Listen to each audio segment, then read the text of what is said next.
ஒரு நாள் எறும்பும் பறவையும் தங்களுக்குள்ள ஒரு பந்தயம் வச்சுக்குது. யார் முதல்ல போய் அந்த மலை உச்சிய தொடறது அப்படிங்கிறது தான் அந்த பந்தயம். பறவை எறும்ப பார்த்து ஏளனமா சிரிச்சுட்டு மலையை நோக்கி பறக்குது.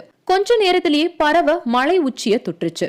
மலை உச்சிக்கு போன பறவை மேல இருந்து கீழே இருக்கும் எறும்ப தேடுது.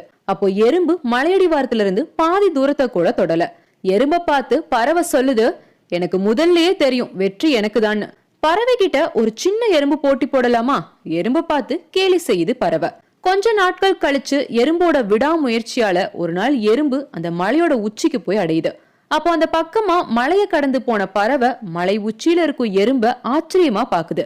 அப்போ பறவைய பார்த்து எறும்பு சொல்லுது, வெற்றி அப்படின்றது எல்லோருக்குமே பொதுவானது. சிலருக்கு வெற்றி சீக்கிரமாவே கிடைச்சிடும், ஆனா சிலருக்கு தாமதமா கிடைக்கும்.